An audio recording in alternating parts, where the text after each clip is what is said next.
और important point हमारे research के अंदर क्यों है। मार्केटिंग रिसर्च के प्रोसेस के अंदर जो लास्ट स्टेप है वो इम्पोर्टेंट क्यों है। आप जो रिपोर्ट बना के उसका प्रेजेंटेशन आप अपने क्लाइंट के सामने देने वाले हो, तो वो चीज इम्पोर्टेंट क्यों है, तो वो पॉइंट को हम यहाँ पे समझना चाहते हैं। तो this are the certain reasons which specify the importance of report and its presentations. So first one, we can say that it is the tangible product of the research efforts. कि भाई being a research consultant, आपने बहुत सारा efforts, बहुत सारा time, आपका बहुत सारा पैसा आपने ये रिपोर्ट प्रिपेयर करने के लिए लगाया होगा, बट वो सारी चीज़ें कैसी है, इंटेंजिबल है। वो सारी चीज़ें आपने कहाँ पे की होगी, अपनी ऑफिस के अंदर की होगी, मार्केट प्लेस पे की गई होगी,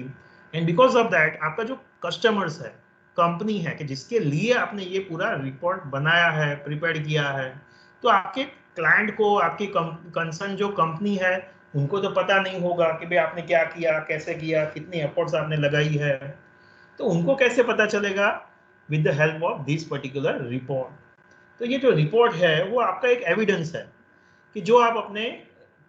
क्लाइंट को, कंसर्न कंपनी को सबमिट करने वाले हो, and with the help of this report they are going to come to know that कि भाई आपने कितनी मेहनत की है, आपने मार्केट में जाके कैसे डेटा कलेक्ट किया, कैसे एनालाइज किया, और कैसे कंपनी के लिए आपने सारी चीजों के लिए आपने काम किया है, आपने कंपनी को कितना हेल्पफुल हुए हैं आप। तो वो सारी चीजें कंपनी को कैसे पता चलेगी? Based on this report. तो आपका ये जो रिपोर्ट है एक फिजिकल एविडेंस है, प्रूफ है कि भाई आपने ये सारा सब कुछ आपने किया है, आपने इतनी इतनी मेहनत की है, और बेस्ड ऑन दैट आपने ये रिपोर्ट बनाया है। सो वंस अगेन कि भाई ये इंपॉर्टेंट क्यों है, क्योंकि ये टेंजिबल प्रूफ है कि जो हम कस्टमर्स को सबमिट करने वाले हैं। Second, management decisions are guided by this report and its presentations. कि आपकी जो क्लाइंट कंपनी है, तो वो कंपनी की जो डिसीजंस होगी कि भाई वो प्रॉब्लम रिजोल्व करने के लिए क्या करेंगे, कैसे करेंगे, मार्केट में जो अपॉर्चुनिटीज है तो वो अपॉर्चुनिटीज को ग्रैब करने के लिए वो क्या करेंगे, तो उनकी जो डिसीजंस मेकिंग है तो वो किसके ऊपर डिपेंड है? आपके रिपोर्ट के ऊपर डिपेंड है, आपके प्रेजेंटेशंस के ऊपर डिपेंड है। तो बीइंग अ कंपनी, अगर वो आपके रिपोर्ट से गो थ्रू होते हैं और वो रिपोर्ट और प्रेजेंटेशंस के माध्यम से अगर वो कन्विंस होंगे, उनको लगेगा कि नहीं, रिसर्च कंसल्टेंट के रूप में आपने बहुत ही अच्छा काम किया है, आपने बहुत सारी एफर्ट्स लगाई है, आपने मार्केट में जाके रियल डेटा कलेक्ट किया है, आपने कुछ घपला नहीं किया है, चोरी नहीं की है, आपने सही तरीके से रिसर्च की है, अगर उनको कॉन्फिडेंस आएगा, वो लोग कन्विंस होंगे, तभी वो लोग ये रिपोर्ट और प्रेजेंटेशंस के बेसिस पे डिसीजंस लेने वाले हैं। तो आपका जो रिपोर्ट है, आपका जो प्रेजेंटेशन है, वो कैसा होना चाहिए? It must create the confidence, it must create the what we can say the level of motivations among the your concern client company.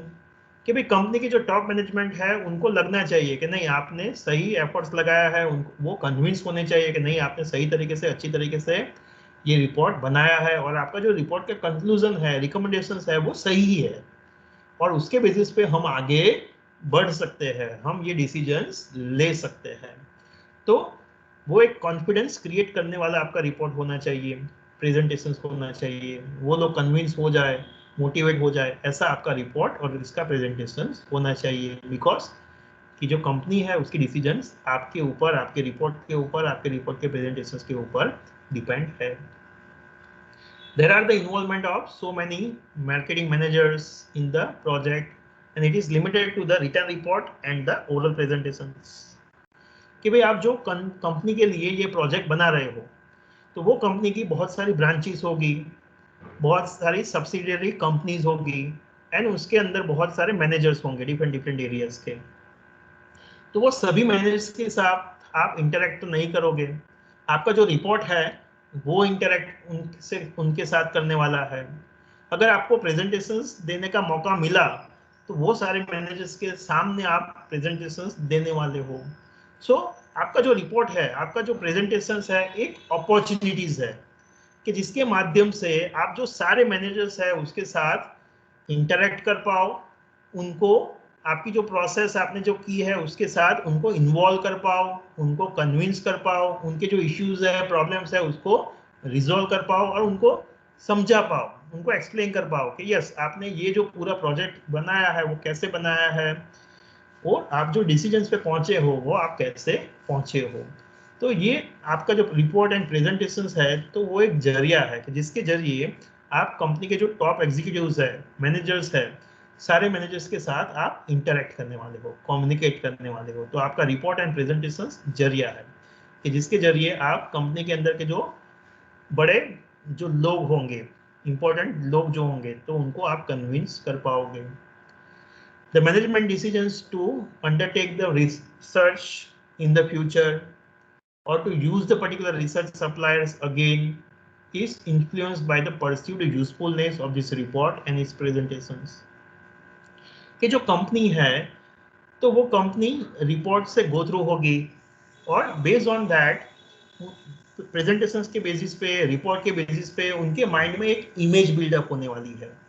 कि जो कंसर्न रिसर्च कंसल्टेंट है वो कैसा है, रिसर्च कंसल्टेंसी एजेंसी है वो कैसी है, उन्होंने ये जो प्रोजेक्ट रिपोर्ट बनाया है वो कैसे बनाया है, सही तरीके से बनाया है या नहीं बनाया है, यूजफुल है या नहीं है, ये रिपोर्ट के बेसिस पे हम डिसीजंस ले सकते हैं या नहीं ले सकते हैं। तो ये जो सारी चीजें हैं उसके बेसिस पे उनके माइंड में जो इमेज बनेगी कि भाई आप एक अच्छी कंपनी हो या नहीं हो, तो ये जो इमेज होगी वो आपका फ्यूचर डिसाइड करने वाला है कि भाई फ्यूचर में वो कंपनी आपको फिर से कांटेक्ट देगी, फिर से आपको कांटेक्ट करेगी या नहीं करेगी, फ्यूचर में उनको कोई रिसर्च करनी है तो वो आपके पास आएंगे या नहीं करेंगे। So as a customers and research consultant हमारे बीच में कैसा रिलेशनशिप होने वाला है, एक लॉन्ग टर्म रिलेशनशिप एस्टेब्लिशमेंट होने वाला है या नहीं होने वाला है,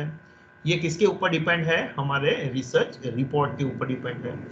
हमारे प्रेजेंटेशंस के ऊपर डिपेंड है। एंड बिकॉज ऑफ दैट कि भाई ये सारे रीजंस हैं, and because of that we can say that कि भाई हमारा जो रिपोर्ट है, हमारा जो प्रेजेंटेशंस है, उसका इंपॉर्टेंस बढ़ जाता है। और हमें रिसर्चर्स के रूप में हम जब रिपोर्ट लिखते हैं तो उस टाइम पे भी हमें इतना ही ध्यान देना है कि जितना हमने बाकी के स्टेप्स के ऊपर रिसर्च प्रोसेस के अंदर दिया है। So this is about the importance of research report and presentations.